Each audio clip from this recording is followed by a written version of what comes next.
عظیم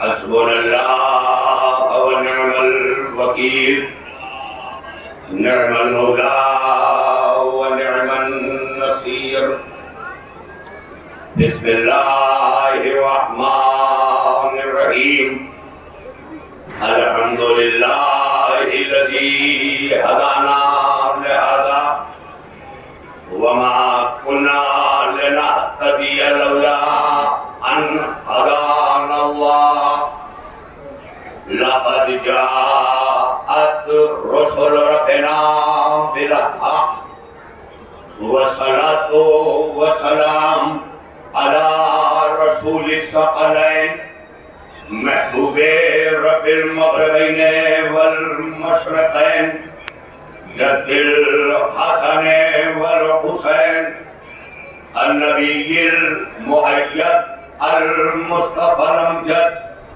سيدنا ونبينا ومولانا أبي القاسم محمد وعلى أهل بيته الطيبين الطاهرين المعصومين المظلومين ولعنة الدائمة الباقية على أعدائهم وقتلتهم وغاصبي حقوقهم أجمعين أما بعد فقد قال الله في كتابه المجيد وقرآنه الحميد وقوله الحق بسم الله الرحمن الرحيم شرع لكم من الدين ما وصى به نوحا والذي أوحينا إليك وما وصينا به إبراهيم وموسى وعيسى أن أقيموا الدين ولا تتفرقوا فيه.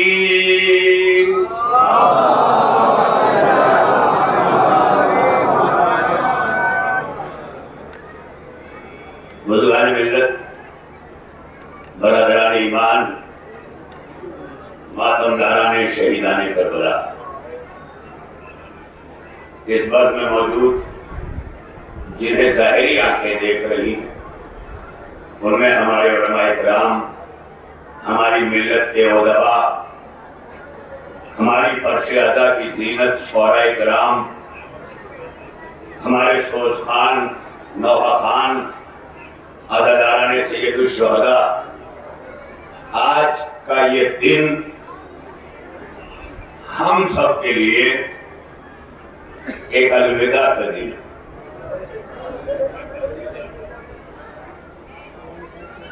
دراصل اگر ہم کچھ لفظیں جو عزاداری میں اور ادائی تہذیب میں برتی جاتی ہیں، اگر ہمیں یہ توفیق ملے تو ہم ان لفظوں کی تشریحات کی طرف جائیں۔ بہت سی ایسی لفظیں ہیں کہ جنہیں سمجھ لینے کے بعد اس کا استعمال ہمیں کتاب کا قاری بنا دے گا۔ اسی میں بہت ساری لفظیں جس کا تعلق دین سے ہے، شریعت سے ہے، وہ لفظیں اتنی مستحکم ہیں کہ کسی زبان میں اس کا ترجمہ ممکن نہیں ہے۔ ہاں، تشریحات کی جا سکتی ہے۔ انہی میں ایک لفظ یہ الوداع بھی ہے۔ یہ ہم بولتے ضرور ہیں، سمجھتے نہیں۔ بولتے اس لیے ہیں کہ ذکر کرتے ہیں، سمجھتے اس لیے نہیں ہیں کہ فکر نہیں کرتے۔ آخری دن ہے، اس لیے میں آپ سے قریب ہو کے بولنا چاہتا ہوں، اور جو پیچھے ہیں میں ان سے اور زیادہ قریب ہوں۔ یہ تقاضا بھی ہے کہ جو قریب تر ہوتے ہیں انہیں اپنا کہہ کے سمیٹ لیا جاتا ہے، نگاہیں دور رکھی جاتی ہیں، اور یہی علامت دوربینی ہے۔ بڑی تیزی کے ساتھ میں کسی تمہید میں نہ جاؤں گا۔ آیت پیش کی ہے میں نے قرآن مجید میں، سورۃ مبارکہ شورا، اس کی آیت نمبر 13 ہے۔ مگر چونکہ فخری صاحب نے مجھ سے فرمایا کہ اب تک میں نے ان کی نظامت میں پڑھا ہے، اس میں کوئی شک نہیں. اور آج میں نے ان کی نظامت میں خطاب کی سعادت حاصل کی ہے. ویسے تو انہوں نے بارہا مجھے دعوت دی تھی آج کے دن کے لیے اپنے منصب پہ رہتے ہوئے، اور جو شخصیتیں حسن انتظام رکھتی ہیں انہیں منصب کی ضرورت نہیں ہوتی ہے، منصب کو ان کی ضرورت ہوتی ہے. لہذا یہ میں تھوڑی دیر کے لیے سمجھ رہا تھا کہ یار ربیع الاول پورے میرٹھ اور اطراف و جوانب کے تمام عزاداروں کا اجتماعی الوداع ہے، اجتماعی یوم الوداع ہے. لہذا اس کو سمجھتے ہوئے جب میں یہاں تک چل کے آیا تو میں سوچنے لگا کہ نہ میری جسامت مولویوں جیسی ہے نہ میرا قد مولویوں جیسا ہے. یہ سب سوچنے کے بعد فخری میرٹھی صاحب پہ نگاہ گئی کہ جب میرے جسے اور میری پرسنالٹی میں یہ پوری دنیا میں ادب کی نمائندگی کر سکتے ہیں تو میرے لیے بھی روا ہے کہ میں خطابت کی نمائندگی کروں.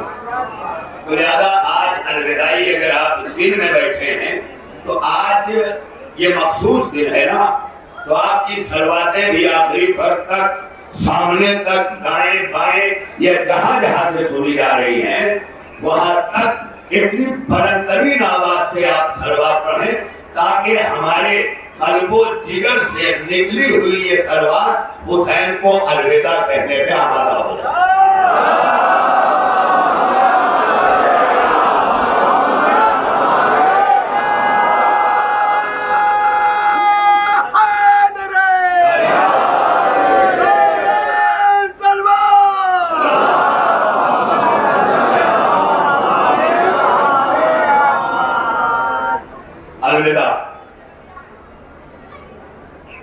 الوداع کسے الوداع کہہ رہے ہیں؟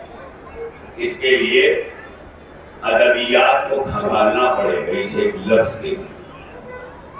الوداع آج بیانوں میں لکھے ہوئے نوحے مرثیہ خانوں کے پاس منتخب کی گئی مراثی، ان تمام جگہوں پر یہ لفظ الوداع کی گونج رہی. چوک در چوک بچے نوجوان اپنا خراج سید الشہداء کو پیش کر رہے ہیں اور الوداع کہہ رہے ہیں. دراصل ہم جسے الوداع کہہ رہے ہیں وہ حسین نہیں ہے، جسے ہم الوداع کہہ رہے ہیں وہ فصل عزا ہے.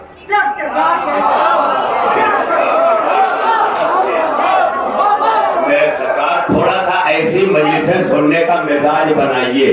خطبہ کی کمی نہیں ہے، مجمع کی کمی ہے. آپ اسی طرح جمع ہو جائیں نا تو ہمارے خطبہ بھی بولنے لگیں گے.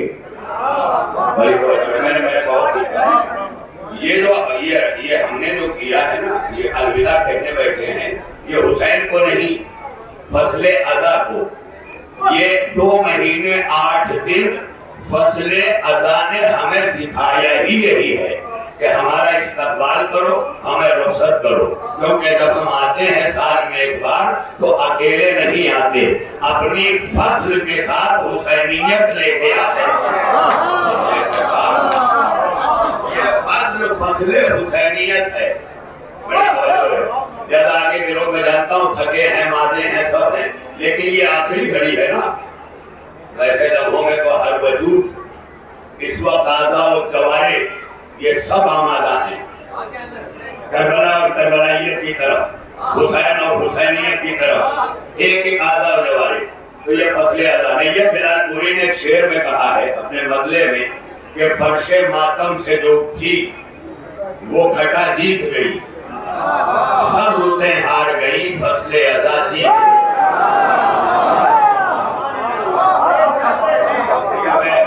جن تک میرا یہ شعر پہنچ سکا ہے اگر انہوں نے لے لیا ہے تو انہی کو الوداع سمجھ میں آئے گا. اس سے کم سماعتوں کو الوداع سمجھ میں نہیں آ سکتا. تو سماعتوں کو بلند کرنا پڑے گا، ہماری میراث یہی ہے. اسی لیے جو فرش عزا پہ آتے ہیں نا ان کی عظمتیں بہت بلند ہیں. یہ تعزیہ داروں سے بھی بلند ہے، یہ ماتم داروں سے بھی بلند ہے.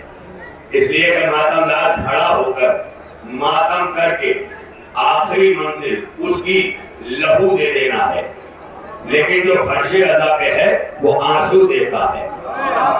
لہو اور آنسو کا فرق جاننا چاہتے ہو؟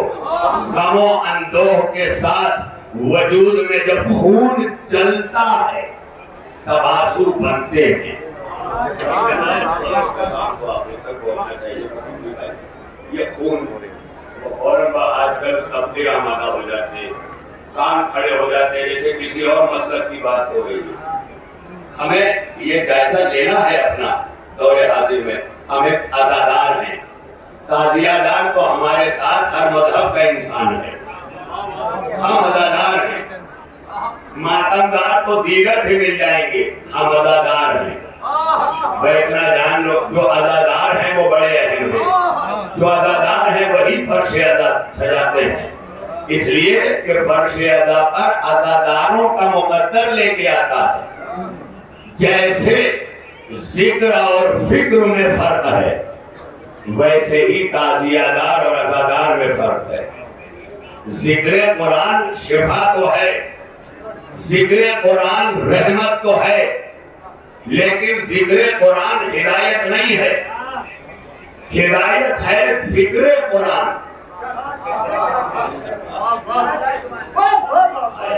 الوداع کا مطلب سمجھ رہے ہو؟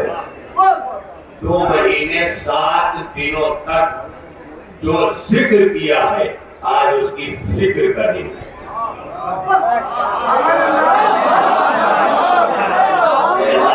کہاں بیٹھے ہیں آپ؟ لیکن تھوڑا حوصلہ ہے نا کہ اس طرح کی مجلسیں پڑھی جا سکے. بڑی توجہ ہے. دیکھیے آج ذکر کے فکر کا دن ہے، یا یوں کہوں کہ ذکر کے کمال کو فکر کہتے ہیں، ذکر کی معراج کو فکر کہتے ہیں. ہر ذکر قرآن کرنے والے سے قرآن کہتا ہے افلا یتدبرون القرآن، تو قرآن میں فکر کیوں نہیں کرتے؟ فکر کا تقاضا ہے. تو قرآن کی ہدایت فکر والوں سے وابستہ ہے. قرآن نے اپنا فیصلہ سنا دیا، میں ذکر سب کے لیے ہوں مگر فکر صاحبان تدبر کے لیے ہوں. بڑی توجہ رہے. ویسے ہی غم حسین ذکر سب کے لیے ہے مگر فکر عزاداروں کے لیے ہے. اس وقت منبر کے تقاضوں کو پورا کر رہا ہوں، اپنی خطابت کا پرچار نہیں کروں گا، منبر کے تقاضے پورے کروں گا. یا یہ میں اپنی خطابت کا پرچار نہیں کروں گا. حالانکہ یہاں بیٹھے ہوئے تمام مجھے پورے ہندوستان سننے والے لوگ ہیں، یہ شعراء کرام ہیں، یہ سارے ہر جگہ ثابت آ رہا ہے، ساتھ ساتھ رہے ہیں. 15 منٹ کی بھی تقریریں ہوئی ہیں، 3 گھنٹے کی بھی مجلسیں ہوئی ہیں، یہ سب رہا ہے. لیکن آج تو میں چند کلمات یوم فکر میں آپ کے حوالے کر دوں. دیکھیے آپ کہیں گے 2 مہینہ 8 دن گزر گیا، یہ ایک دن فکر کر کے کیا ہوگا؟ 70 برس خود کو گزر گئے تھے. میرے سرکار ذرا پیچھے تک کے لوگ اپنے اشارے دیں مجھے. آپ نظر تو آ رہے ہیں، اللہ ان چہروں کی نورانیت باقی رکھے. کیسے کھلے کھلے چہرے ہیں. کسی شاعر نے کہا یاسر بھائی کہ دیکھ ایسے کھل گئے ہیں، دیکھ ایسے کھل گئے ہیں دریا و زاری کے بعد، آسماں بارش کے بعد اور ہم عزاداروں کے بعد.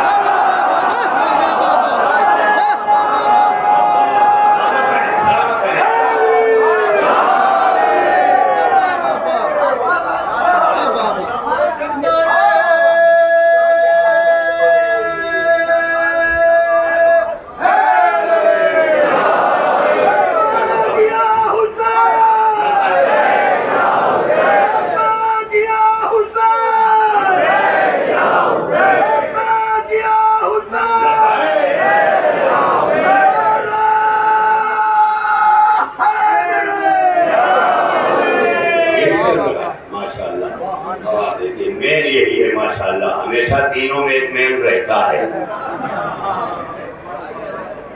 بڑی توجہ رہے باب کرم. دیکھیے فخری بھائی تقاضوں کو سمجھتے ہیں کہ جسمانی طور پر جسہ کم ہونے کے باوجود آواز بڑی کیسے کی جاتی ہے. لہذا بڑی توجہ رہے. بڑی تیزی سے خدا کی قسم آپ تک آ جانا چاہتا ہوں. دیکھیے ذکر نے 70 برس تک کیا. لیکن ایک پہر کی فکر تھی، تہجد سے نماز صبح تک کی۔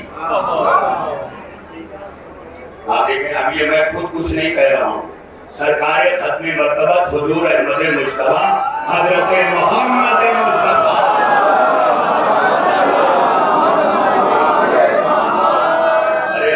اپنے ابا کے تقاضے پہ بڑا خوش ہوتا ہے، زور زور بولتا ہے، یہاں تو سارے آل رسول جمع ہیں، سارے آل رسول ہیں، سادات کرام ہیں، تو رسول کے نام پر صلوات تو سب سے پہلا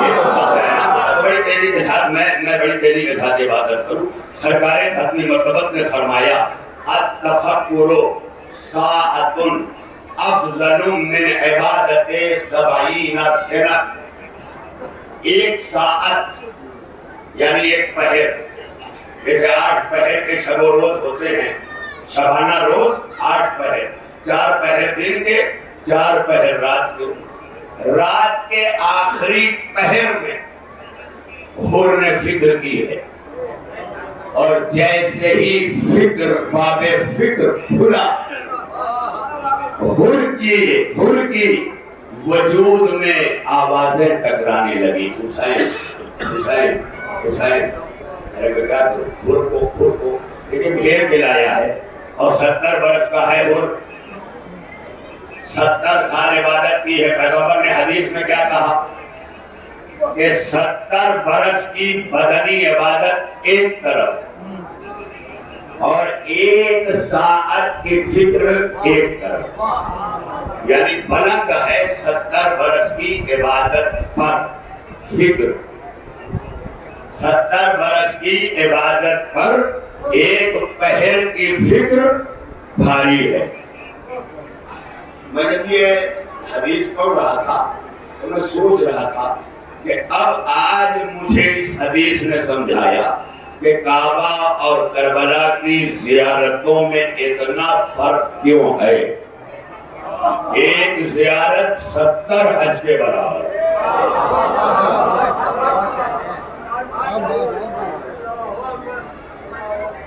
آپ دیکھنے کو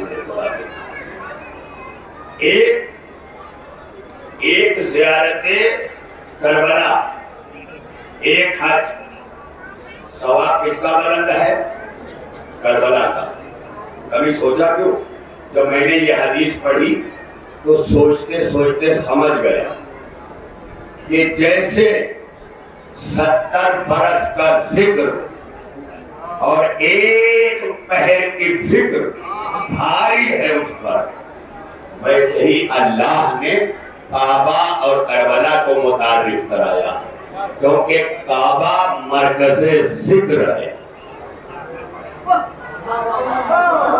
کربلا کعبہ مرکز ذکر ہے۔ ہر عبادت، ہر ذکر، ہر تذکرہ کعبے کی طرف، نماز کعبے کی طرف، عبادتیں کعبے کی طرف، ختنہ کعبے کی طرف، عقیقہ کعبے کی طرف، ذبیحہ کعبے کی طرف، نکاح کعبے کی طرف، ہر چیز کعبے کی طرف ہے۔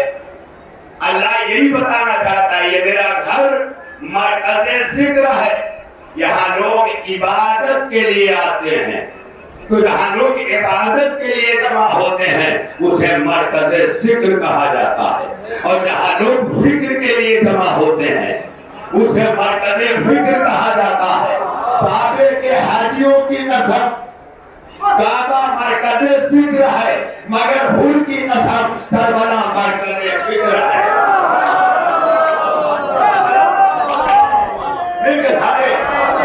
ارے سرکار ایسے نہ سنے ذرا میرے ساتھ آئے نا،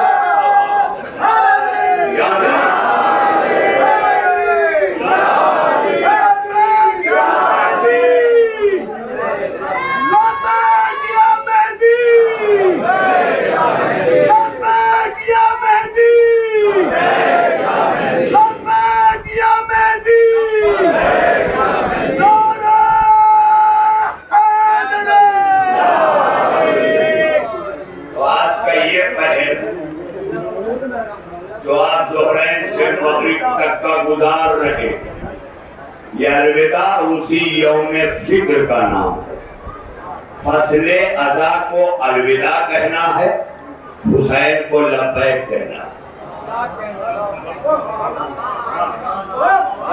آج کے دن دو کام کرنا ہے. حسین کو الوداع نہیں کہنا ہے, حسین کو لبیک کہنا ہے. حسین کو الوداع کی ضرورت نہیں ہے, حسین کو لبیک کی ضرورت ہے. الوداع کہنے کے لیے تو حسین کو پورا مدینہ کھڑا ہے, لبیک کہنے کے لیے 72 ہے.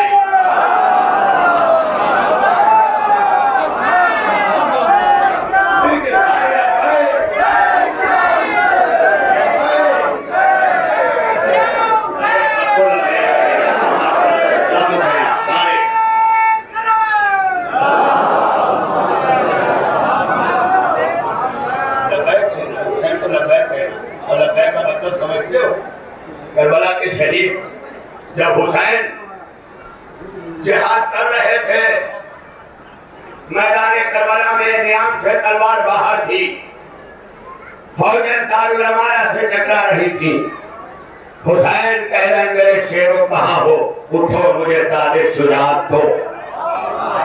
یہ منزل ہے نا, آئینہ فرسان رہے گا, یہ لفظ ہے سید الشہداء کی. کہاں ہو میرے شیرو, جو شہید ہو کے ٹکڑوں میں تقسیم ہو رہے تھے نا, ان کے ٹکڑے بلند ہو کے کہہ رہے تھے لبیک یا حسین. لبیک کا مطلب نعرہ لگانا نہیں ہے. نعرہ لگا کے تم تعزیہ داروں میں شامل ہو سکتے ہو, عمل کے بغیر عزاداروں میں نہیں ہو سکتے. کیٹیگری ہے. نعرہ لگا کے تعزیہ داروں میں آ جاؤ. یہاں ہم اس کا بھی استقبال کرتے ہیں جس کا مذہب اسلام نہیں ہے مگر تعزیہ دار ہے. اس کا مطلب یہ ہے کہ میرے نوجوانوں, تعزیہ دار بننے کے لیے کلمہ پڑھنے کی بھی ضرورت نہیں ہے, لیکن عزادار بننے کے لیے تقوی اختیار کرنے کا حکم دیا گیا.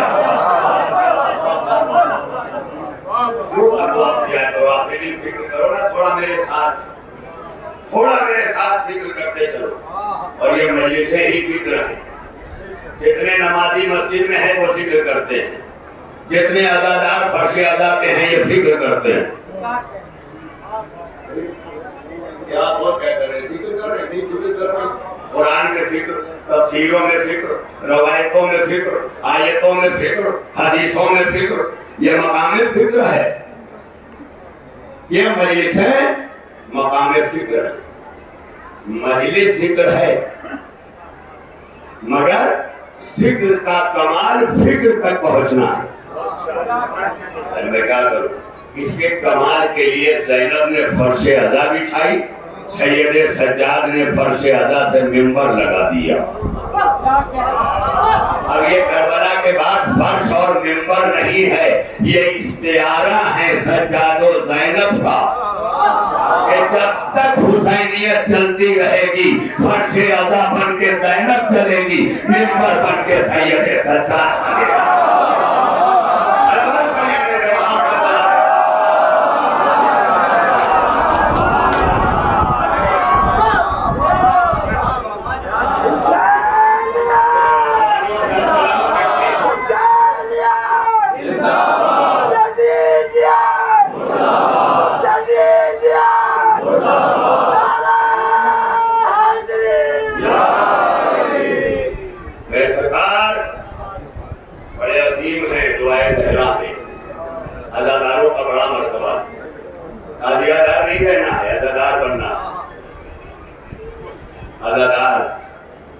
عزادار معمولی سی چیز نہیں.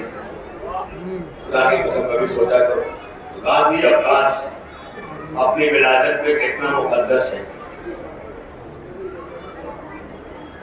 مگر فہرست عصمت کا معصوم نہیں ہے. اتنا محتاج جملہ, فہرست عصمت کا معصوم نہیں ہے. میرے نوجوانوں اس کو تھوڑا آسان کر دو, تھوڑا گڑھا ہو رہا ہے, بانسا جا رہا ہے نا. فہرست عصمت یعنی عصمت معصوم انڈیکس میں لکھا نہیں ہے. میں نے نہیں کہا کہ عباس معصوم نہیں ہے, میں نے یہ کہا کہ فہرست عصمت میں عباس معصوم لکھا نہیں. دونوں کا فرق جانتے ہو کیا ہے؟ اللہ نے انبیاء، اولیاء، اوصیاء، مرسلین، ائمہ، بزم قدسیان، بزم ملکوت، جہاں جہاں بھی اللہ نے کلام کیا سبھی تو اللہ کا کلام ہے۔ آدم موسیٰ سے بول رہا، اللہ موسیٰ سے بول رہا ہے، یہ بھی کلام ہے، لیکن سارے کلام اللہ کے قرآن میں نہیں ہیں۔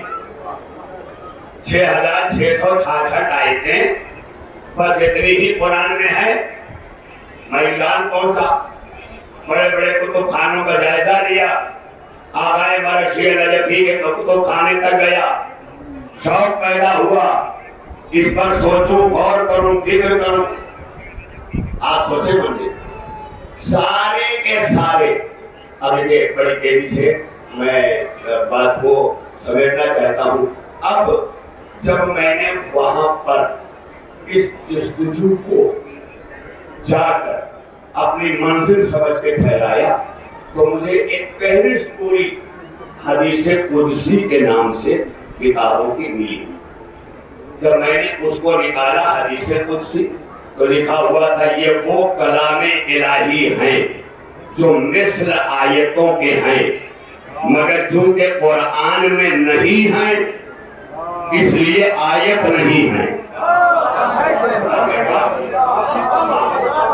114 سورے ہیں نا قرآن کے، نہ کم نہ زیادہ، تو کہا یہ قرآن میں نہیں ہے تو ہے تو اللہ کا کلام، مگر ہے یہ حدیث قدسی، اس لیے کہ فہرست سورہ میں شامل نہیں ہے، فہرست آیات میں شامل نہیں ہے۔ وہی مثال عباس کی ہے، وہی زینب کی ہے، وہی اکبر و قاسم کی ہے کہ دنیا سمجھ لے کہ جیسے آیتوں کے علاوہ اللہ کا کلام حدیث قدسی کہلاتا ہے، ویسے 14 معصوموں کے علاوہ یہ سارے آل محمد نفوس قدسیہ کہلاتے ہیں۔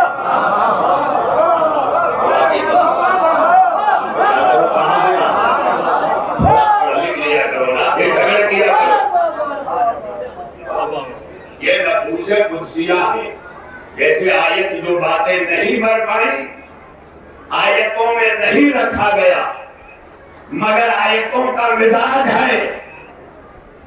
لہذا اب میں بڑے تیزی سے پھر پڑھ رہا ہوں تو میں نے یہ بات اس لیے کہی کہ تاکہ یہ تمام چیزیں آج کے دن غور و فکر کرتے ہوئے ہم ایک پیغام لے کے اٹھے اور گھروں کو جائے۔ تو یہ یوم فکر ہے۔ اب تک ہم نے ذکر کیا، آج اکٹھا ہوئے فکر کے لیے۔ حر کے ہجرت کی قسم، آمادگی نجات حر کو وہاں سے ملی جہاں سے فکر کا آغاز ہوا۔ ذکر اس قابل نہیں تھا کہ جو حر کو حسین تک لاتا، اتنا بڑا دکھلا دیا ہے۔ ذکر اس قابل نہیں تھا جو حر کو حسین تک لاتا، مگر فکر میں وہ پاور تھا جو حر کو حسین تک لائی۔ اور جب فکر سمجھ میں آ جائے تب اللہ کا فرمان پڑھنا، افلا یتدبرون القرآن، تم قرآن میں فکر کیوں نہیں کرتے؟ جتنے ملتے ہیں قرآن کے ذاکر ملتے ہیں، فکر کرنے والے نہیں ملتے۔ لیکن جب فکر کرنے والا کوئی اٹھا لیتا ہے تو وہ دارالندوہ کا سلمان ندوی کیوں نہ ہو، وہ بھی قدیر تک چلا آتا ہے، وہ بھی کربلا تک چلا آتا ہے۔ لوگ مجھ سے کہہ رہے تھے پریزنٹ پہ کچھ بولیے گا، مجھے سوشل میڈیا پر اس وقت اس سے بڑا پریزنٹ کچھ نہیں ملا جس نے کھل کر پورے عالم سنیت کو یہ سمجھا دیا کہ سرکار رسالت کے ساتھ دھوکہ نہ کیا کرو۔ جب سرکار رسالت کا ذکر کی بات آئے تو انہی کا ذکر کیا کرو، غیروں کا ذکر نہ کیا کرو، مگر فوراً یہی کہا کہ آل کا ذکر انہی کا ذکر ہے۔ آج سوشل میڈیا پر سلمان ندوی کس طرح مسلمانوں کے عذاب کا نشانہ بنے ہوئے ہیں، یہی سے آپ اندازہ کر لیں یہ بولنے کے آزادی کا زمانہ ہے اور مسلمان سلمان ندوی کے گھر کو گھیرنے پہنچ رہا ہے. یہی سے ثابت ہو گیا کہ جب 1400 برس بعد حق زہرا تک کے بولنے پہ مسلمان گھر گھیر لیتا ہے،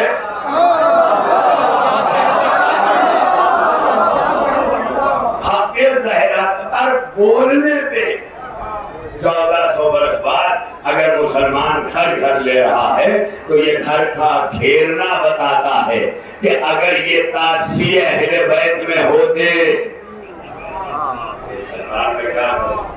یہ گھر کا گھیرنا بتا رہا ہے کہ یہ فن اجداد سے لے کے آئے ہیں. گھر کو گھیر لیا جائے، گھر کو گھیر لیا جائے. ہمیشہ تم نے گھر کو گھیرا، لیکن تمہارے آئرن ڈوم کے غرور کو توڑ کر ہم نے بتایا اب تک تم گھیرتے رہے، اب تم گھیرے میں آ گئے ہو.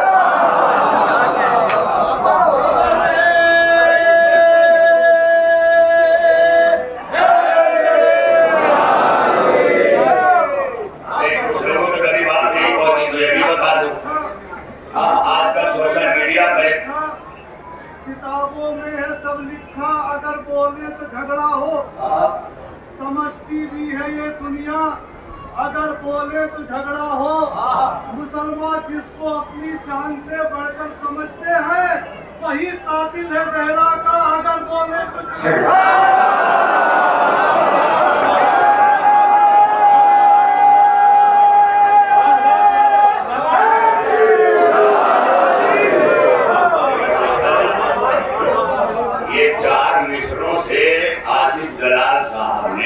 سماعتوں کو ایسے بیدار کر دیا کہ جیسے ملک کے سماعت میں تخت بلقیس رکھ دیا. ماشاءاللہ کہتے ہیں نا، آپ نے بہترین 4 مصروں سے یہ ترجمانی کر دی.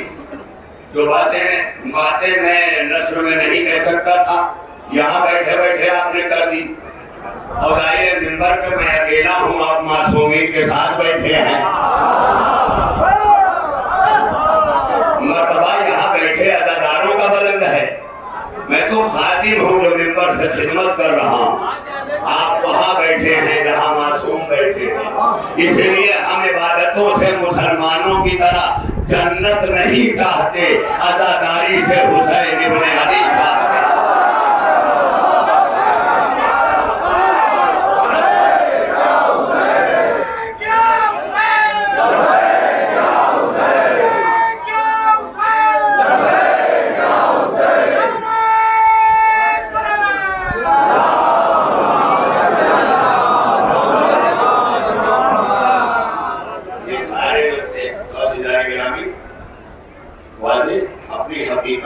ایک اور بات آج آخری دن کروں، اس کو سال بھر سوچنا. تو میں نے کیا جملہ کہا تھا کہ غازی عباس معصوم فہرست میں نہیں ہے، مگر اگر ہمارے ایک مرحوم شاعر جناب بابا صاحب سسوی صاحب رحمت اللہ علیہ، انہوں نے بہت ساری شاعری کی. سیل ممتنع میں لوگوں کو ازائی کا جو ہے وہ تہذیبوں کو باقاعدہ پروان چڑھانے میں بڑا کام کیا. انہوں نے ایک شعر میں کہا ہے کہ چادر تطہیر تھوڑا اور بڑھ جاتی اگر، چادر تطہیر تھوڑا اور بڑھ جاتی اگر، ایک سرا زینب پہ ہوتا دوسرا عباس.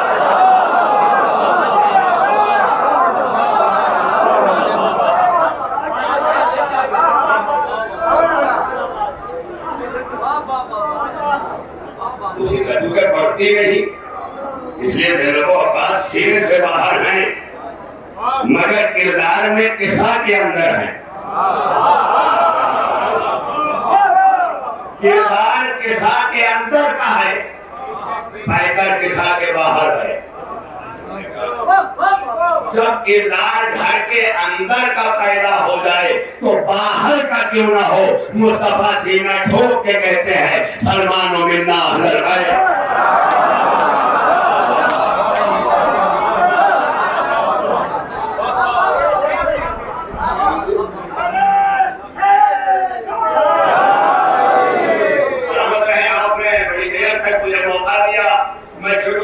ہوں میرٹھ کی انجمن دستہ حسینی کا اور ان کے صدر جناب شاہ بارسبی صاحب کا، میرا سرکار بھی صاحب جناب فقی میرٹھی صاحب، ان سبھی لوگوں نے چاہا کہ میں یہاں ہوں، اور ان سبھی کی چاہت سے زیادہ میری چاہت تھی کہ یوم فکر میں آپ سے مخاطب ہونے کی سعادت نصیب ہو، اور آج وہ میرا مقدر بنی، آج وہ سعادت نصیب ہوئی، شاید اسی لیے کہ جب یوم فکر ہوتا ہے تو وہ چاہتے نصیب بن جاتی ہیں۔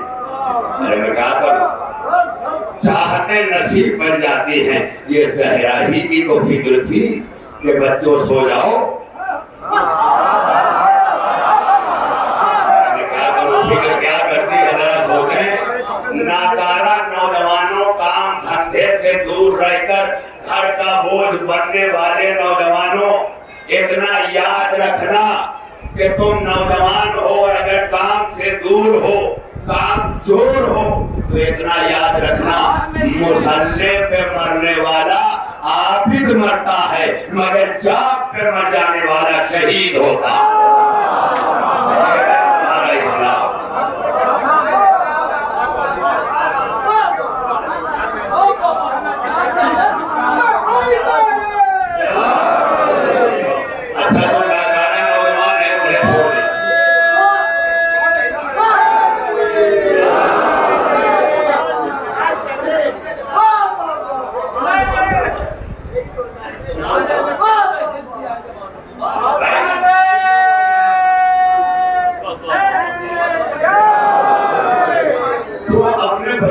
صحیح باپ نہ ہو پائے، کیا وہ حسین کا سچا عزادار ہو سکتا ہے؟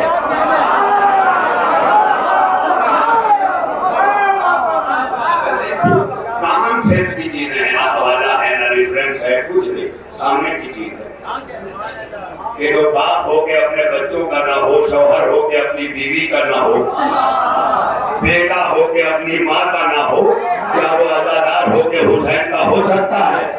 حسین نے کہا میرا عزادار تو نہیں ہے مگر میرے دروازے پہ تعزیہ دار ہر مذہب کا قبول ہے۔ تمہیں عزادار بننا ہے، عزادار تو بننا نہیں ہے، فقط عزائی فطرت کو باقی رکھنا ہے۔ تم عزادار بنے نہیں ہو، عزادار پیدا ہوئے ہو۔ اسی لیے جب کوئی مفتی ہمیں فتوے دیتا ہے نا کسی بات کا تو ہم ٹوٹ کر ایک ہی بات کہتے ہیں، فتوے شریعت پہ لگتے ہیں، فطرت پہ نہیں۔ اور فطرت پہ لگانے بیٹھے گا اگر فتوے مفتی اور لکھے گا رونا بدعت، تو قلم رکتے ہی گھر میں جو بیٹا پیدا ہوگا وہ بھی روتا ہی ہوا آئے گا،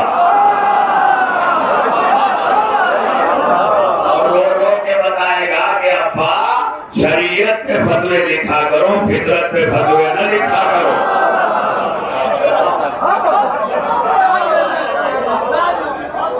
رونا تو فطرت ہے نا، نیچر کیا ہے؟ فطرت بڑا ہلکا سا ہم نے اسے لے لیا، حالانکہ اللہ نے اپنے دین کا تعارف ہی یہ کہہ کے کرایا ہے کہ فطرت اللہ التی فطر الناس علیہا، یہ اللہ نے کہا قرآن میں، اور اللہ کے رسول نے کہا کل مولود یولد علی فطرت الاسلام، ہر پیدا ہونے والا اسلام کی فطرت پہ پیدا ہوتا ہے۔ اس کا ترجمہ کیا ہوا؟ یہ ترجمہ اس کا بالکل نہیں ہے، خوش نہ ہو جائیے، اس کا یہ ترجمہ نہیں ہے کہ ہر پیدا ہونے والا مسلمان پیدا ہوتا، نہیں، اس کا ترجمہ یہ ہے کہ اسلام کی فطرت پہ پیدا ہوتا ہے، کیونکہ فطرت کا تعارف دنیا کے کسی مذہب نے کرایا ہی نہیں سوائے اسلام کے، کرایا ہی نہیں کسی مذہب نے دنیا کے، اور ریلیجن زمینی ہو آسمانی ہو، کوئی مذہب ہو، اسلام کے علاوہ فطرت کا تعارف کسی نے نہیں کرایا۔ فطرت کیا ہے؟ جو لے کے پیدا ہوتا ہے انسان، رونا لے کے پیدا ہوا فطرت ہے، بھوک لے کے پیدا ہوا فطرت ہے، پیاس لے کے پیدا ہوا فطرت ہے۔ فطرت کے تقاضے پورے نہیں ہوں گے تو مرے گا، بیمار ہوگا، کیونکہ یہ وہ ڈیمانڈ ہے۔ اب سمجھ میں آیا؟ جب میرا علی انصاف کرنے بیٹھتا ہے تو فقط شریعت نہیں دیکھتا، شریعت سے فطرت تک پہ نگاہ کرتا ہے۔ اگر علی یہ دیکھتا ہے کہ پیاس فطرت میں ہے تو علی فطرت کی پیاس بجھانے کے لیے اپنا پانی، اپنا شربت دشمن کی طرف موڑ کے کہتا ہے۔ علی وہ عادل نہیں ہے جو شریعت سے فیصلے کرے، علی وہ عادل ہے جو فطرت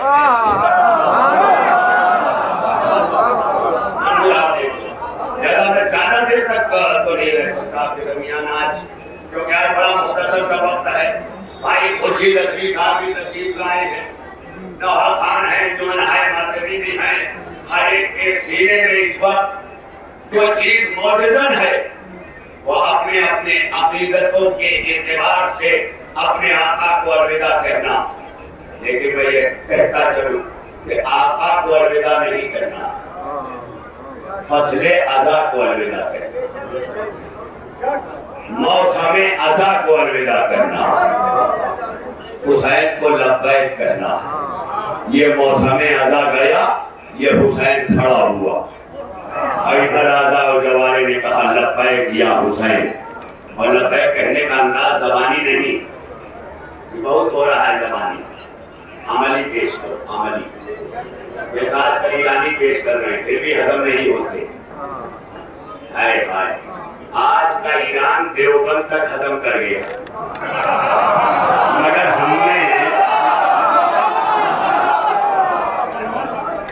ہم نے کچھ بد ہضمے ایسے ہیں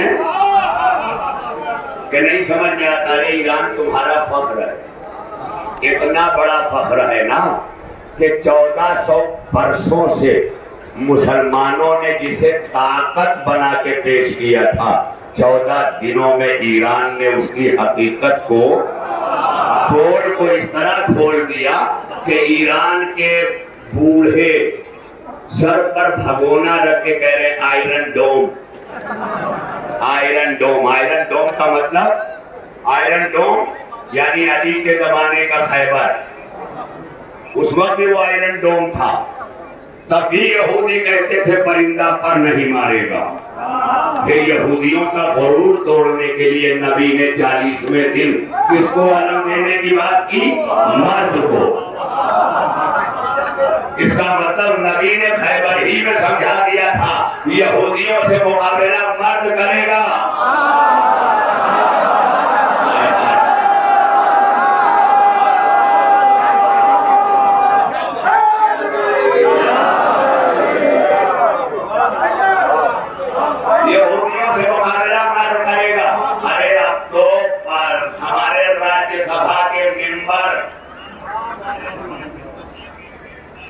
اور بہت بڑے شاعر عمران پرتاپ گڑھی نے بھی خوب ایران کا قصیدہ پڑھا اور کہہ دیا وہ 56 بہنیں اپنی نظم میں لیا۔ تو نبی نے تو 39 دن جانے والوں پہ کوئی کمنٹ نہیں کیا، اس لیے عمران جو سمجھنا چاہے سمجھے، میں کسی کو کچھ نہیں سمجھتا مگر خیبر سے علی ہی کو مرد سمجھتا ہوں۔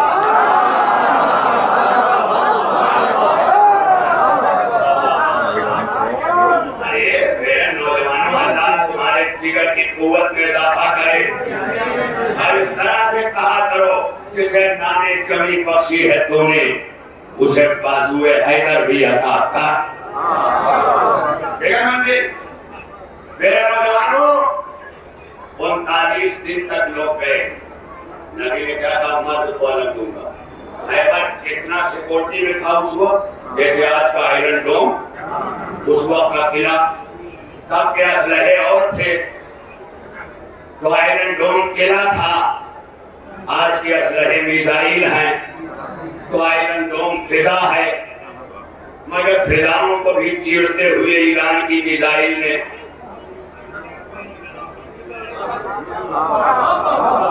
خدا کی قسم فخری بھائی، میں ایک تصویر دیکھ رہا تھا میزائل آپریٹ کرنے والے ایک نوجوان کی. وہ میزائل آپریٹ کر رہا ہے, ہاکی ٹاکی لیے ہوئے ہے.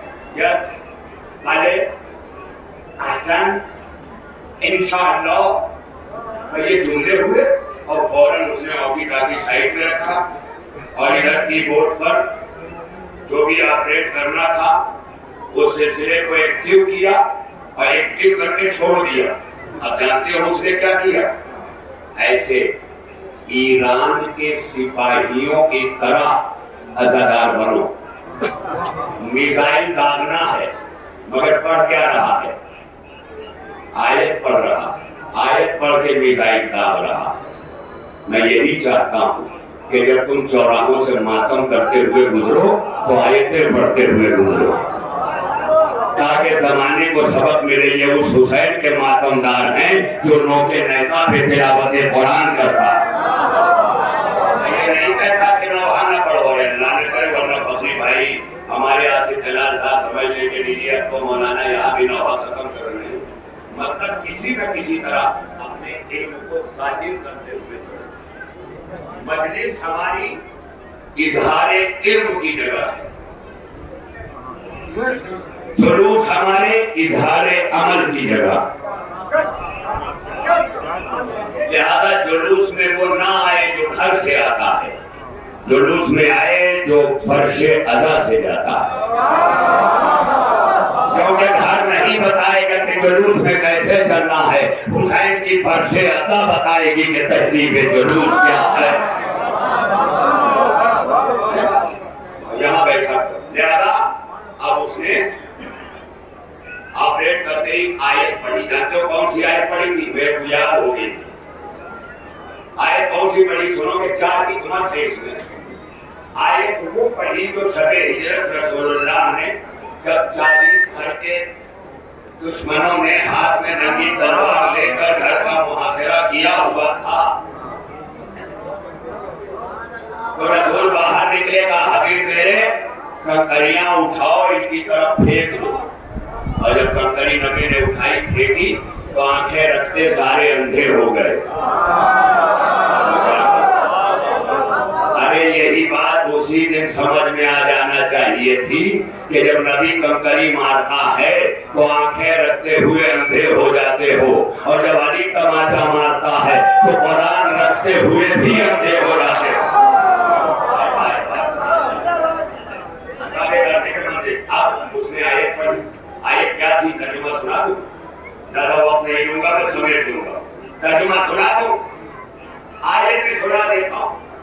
کنکری اٹھائی, اور یہ کنکری خالی کنکری نہیں ہے.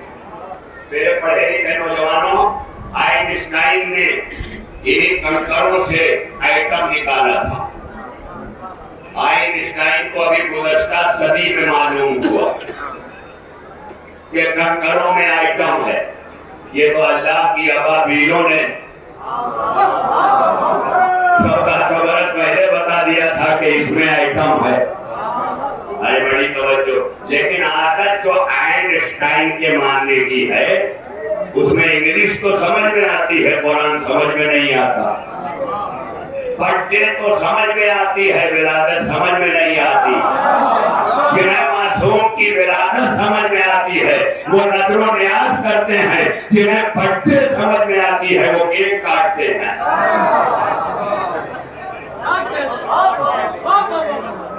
بدعقیدہ مولوی کون لایا؟ کیک کو غلط کہہ رہا ہے, کیوں نہ کہوں کیک مدینے سے آیا, کربلا سے آیا, کہاں سے آیا, کس کی خوراک ہے. بات جانے کے بعد خوب ان کی پسند کا خیال رکھتے ہو. مٹن بہت اچھا کھاتے تھے, چاپ بہت پسند تھی, دانت ٹوٹ چکے تھے مگر چپ چپ کے کھاتے تھے. ساری چیزیں کر کر کے وہی کھلاتے. معصوم کی بارگاہ میں نظر کرتے ہوئے یہ نہیں سوچتے کہ معصوم کی پسند کیا ہے, وہاں نہیں سوچتے کہ وہ کیا چاہتے ہیں. وہ کیک چاہتے ہیں, تم سے کیک نہیں چاہتے. یہ تو تم سے تمہارے کانوینٹ نے چاہا تھا. جب تمہاری اماں کو پالنا چاہیے تھا 6 برس تک, تب تمہاری اماں نے لے جا کے نرسری میں بٹھا دیا.